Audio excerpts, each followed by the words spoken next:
سلامونه دوستانو، نن در سره یوه قصه شریکوم. امید لرم چې خوښه به مو شي. ویډیو را سره تر اخره پورې وګورئ او زموږ چینل د سره سبسکرایب کړئ. یو ځوان نوی واده کړی و. پلار یې په دریمه ورځ د کوټې ته ورننوتو چې مبارکي ورکړي. له مبارکۍ وروسته د زوی په کوټه کې کېناستو. له زوی یې پنسل پاک، سپینه پاڼه او پنسل وغوښتو. زوی ورته وویل پلاره دا څه لپاره؟ پلار یې وویل تو خو یو ځل راوړه. زوی سپینه پاڼه او پنسل راوړو خو پنسل پاک یې پیدا نه کړو. پلار یې ورته وویل دکان ته زر لاړ شه او پنسل پاک راوړه. زوی دکان ته لاړو او پنسل پاک یې هم راوړو. پلار یې پنسل ګوتو کې ورکړو او ویې ویل زویه لیکه. زوی ورته وویل څه ولیکمه پلاره؟ پلار څه چې دی په زړه دي خو یو خامخا څه ولیکه. زوی یوه کلمه ولیکله خو پلار یې پنسل پاک سره پاکه کړه او بیا یې زوی ته وویل شابه بله کلمه ولیکه. زوی بیا یو څه ولیکل. پلار یې بیا په پنسل پاک سره پاکه کړه. بیا یې ورته امر وکړو چې یو څه ولیکه. زوی څه ولیکل. بیا پلار پنسل پاک راواخیستو او لیکنه یې ورانه کړه. زوی هر ځل پلار ته وایي پلاره اخر دا څه لپاره؟ بس پلار بیا د لیکلو امر وکړو. اخر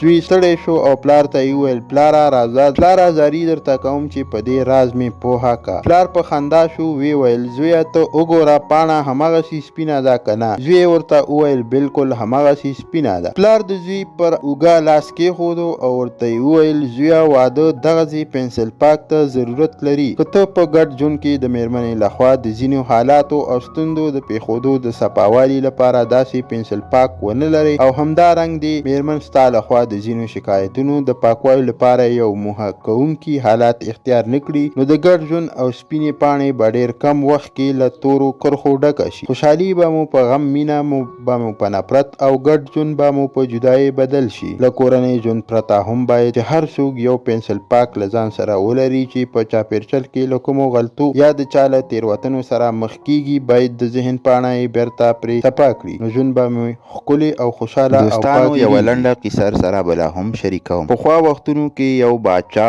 خپل ولس ته اعلان وکړو که چا دروغ وویل او ونیول شو نو 15 دیناره جرمانه به ترې اخیستلی کېږي. خلکو کې یره پیدا شوه او د باچا له ډاره چا دروغ نه ویل، تر دې پورې چې خپلو کې به یې ډېرې خبرې نه کولې چې دروغ ترې ونه ویلی شي. یو ورځ باچا او وزیر خپل لباسونه بدل کړل او بازار ته ووتل. په بازار کې د یو تاجر سره د دمې په خاطر کېناستو. باچا له تاجر نه تپوس وکړو ستا عمر څومره دی؟ تاجر وویل 20 کاله دی. باچا څو بچیان لري او څومره سرمایه لري؟ باچا یو بچی لرم او 1000 دیناره سرمایه لرم. باچا او وزیر چې بیرته خپل دربار ته لاړل نو د باچا په اړه نو د تاجر په اړه له تحقیق وروسته معلومه شوه چې د تاجر عمر 15 کاله دی. بچیان یې 15 دي چې 4 جنکۍ دي او یو هلک او سرمایه د 1000 دینارو نه ډیره ده. باچا کسان ولیږل او تاجر یې راوستو. باچا وزیر ته امر وکړو چې په دې تاجر د 3 دروغو ویلو په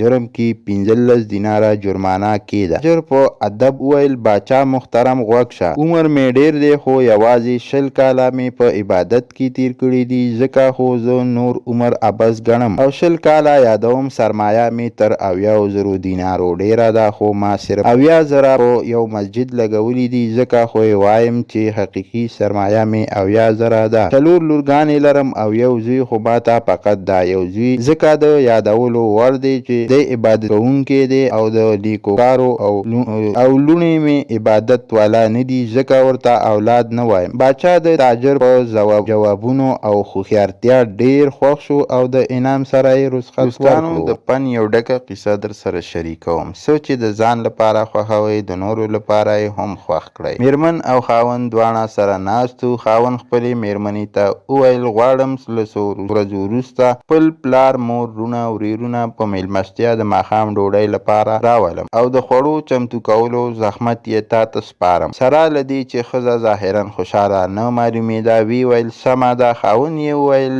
زه نو ځم چې خپلې کورنۍ ته خبر ورکړم. بله ورځ سړی خپلې دندې ته لاړو او کور ته راګرځېدو وروسته یې خپلې میرمنې ته وویل اوس مې کورنۍ را رسیږي، خواړه دې چمتو کړي او که نه؟ میرمنې یې وویل ناستړی وم، د خوړو چمتو کولو حوصله مې نه درلودله. ستا کورنۍ خو څه پردۍ نه ده چې څه تیار وي هغه به یې مخې ته کیدو. خاوند یې وویل خدای دې تا وبخي، پرون به دې ماته ویلي وو چې خواړه نه شم چمتو کولی، اوس را رسیږي زه څه وکړم. میرمنې یې ورته وویل هغوی ته ټلیفون وکړه او ترې بخښنه وغواړه، هغوی خو څه پردي نه دي. سړی په ډېرې خواشینۍ له کوره بهر شو. له څو دقیقې وروسته د کور دروازه وټکېده. ښځې د دروازې پرانیستو په موخه لاړه. کله چې دروازه یې پرانیسته خپل پلار، مور، خور او ورونه یې ولیدل. کور ته راننه شول. پلار یې ترې پوښتنه وکړه خاوند دې چېرته تللی دی؟ ښځې همدا اوس له کوره بهر شو چې پلار خپلې لور ته وویل خاوند دې پرون زموږ کور ته راغلی و او موږ ته یې د نن ماښام ډوډۍ لپاره بلنه راکړې، داسې نه چې کور کې نه وي. ښځې ډېره خواشینې او حیرانه شوه او پوهه شوه هغه خواړه چې باید پاخه کړي یې وي د خپلې کورنۍ لپاره یې وو. نو د خاوند د کورنۍ لپاره یې په